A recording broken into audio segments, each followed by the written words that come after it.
नमस्कार आई एकविरा विजन बातमीपत्रात आपले स्वागत। सुरुवातीला जाणून घेऊया आजच्या काही ठळक घडामोडी।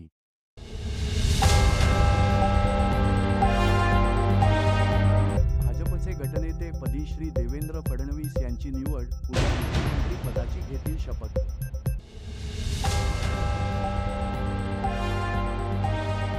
आणि बांगलादेशातील हिंदूंच्या संरक्षणासाठी धुळ्यात हिंदुत्ववादी संघटनांचे निदर्शन।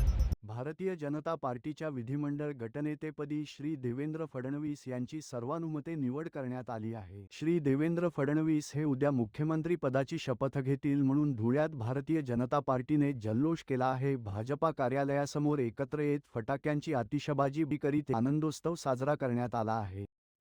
भारतीय जनता पार्टीच्या कार्यकर्त्यांचा आनंदाचा दिवस आहे।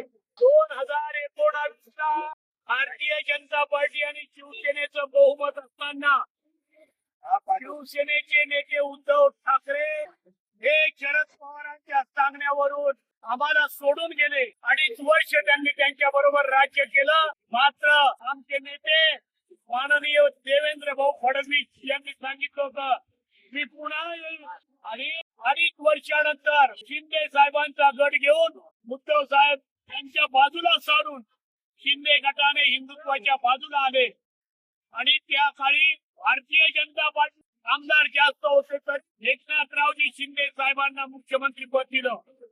2.5 वर्षाच्या काळात जनतेने भारतीय जनता पार्टी आणि महायुतीचं काम बघितलं आणि म्हणून आज महाराष्ट्रामध्ये 132 अधिक 5 जागा 137 या भारतीय जनता पार्टीच्या आलेल्या आहेत।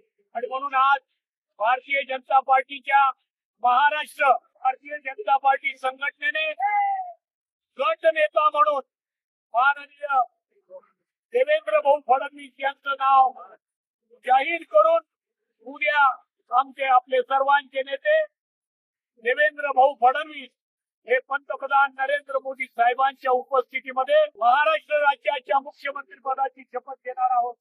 म्हणून या धुळे महानगराच्या वतीने आम्ही आनंदोत्सव साजरा केलेला आहे। यावेळी माजी महापौर प्रतिभा चौधरी, सौ अल्पाताई अनुप अग्रवाल, हिरामण गवळी, भिकन वराडे, यशवंत येवलेकर आणि भाजप कार्यकर्ते मोठ्या संख्येने उपस्थित होते। इस्कॉनचे स्वामी चिन्मय कृष्णदास यांची तात्काळ तुरुंगातून सुटका करावी आणि बांगलादेश येथील हिंदूंचे रक्षण करावे, हिंदू बांधवांवरील अत्याचार रोखले जावे अशी मागणी करीत हिंदुत्ववादी संघटनांनी प्रशासनास निवेदन सादर करीत निदर्शने केली आहेत। बांगलादेश येथे गेली काही महिने अल्पसंख्य असलेल्या हिंदूंवर अत्याचार केले जात आहेत। तेथील शासन त्यावर काही कारवाई करण्याऐवजी एक प्रकारे त्यांना सहायता करत आहे। तेथील हिंदू नेते साधू संत यांनाही खोट्या आरोपात अडकवण्याचे षडयंत्र केले जात आहे। इस्कॉनचे चिन्मय कृष्णदास यांची तुरुंगातून तात्काळ सुटका व्हावी, अल्पसंख्याक हिंदूंचे संरक्षण करावे तसेच बांगलादेशला खडेबोल ऐकवून तेथील हिंदूंचे रक्षण भारत सरकारने करावे या मागणीचे निवेदन धुळे जिल्हाधिकारी श्री जितेंद्र पाबळकर यांना इस्कॉन हिंदू जनजागृती समिती आणि हिंदुत्ववादी संघटने यांनी एकत्रितपणे दिले। इस्कॉन धुळे यांच्याकडून मी रिप्रेझेंट करतोय। ॲक्च्युली जगामध्ये 1100 मंदिरं ही इस्कॉनची आहेत आणि अत्यंत शांतपणे इस्कॉन संप्रदाय हा भक्ती मार्ग असतो। समाजामध्ये वेगवेगळ्या स्तरावर ज्यावेळेस समस्या येतात त्यावेळेस आम्ही अत्यंत शांतपणे सगळ्या धर्माची पंथांची कोणत्याही प्रकारे भेदभाव न करता मदत करत असतो। अगदी कोविडच्या काळातसुद्धा करोडो प्लेट्सचं अन्नदान जे ते इस्कॉननी केलं आणि कोणत्याही प्रकारे त्याचा क्रेडिट घेतलं नाही किंवा गवगवा केलेला नाही आहे। हा जगातील सर्वात शांतप्रिय असा समुदाय आहे जो फक्त भक्ती मार्गात कशा पद्धतीने विकसित होता येईल एवढंच त्याचं लक्ष असतं। तरी सर्वांना या सर्वांच्या वतीने आणि इस्कॉन धुळे यांच्या वतीने भगवंतांकडेही प्रार्थना करतो आणि शासनाकडेही प्रार्थना करतो की जे बांगलादेशामध्ये मायनॉरिटीज आहेत, वेगवेगळ्या धर्माचे लोक आहेत, ज्यात हिंदू आहेत, बौद्ध आहेत, ख्रिश्चनसुद्धा आहेत, तर यांची काळजी घेतली जावी। त्यांचा काही दोष नसताना त्यांच्यावर होणारे अत्याचार जे ते थांबवण्यात यावे।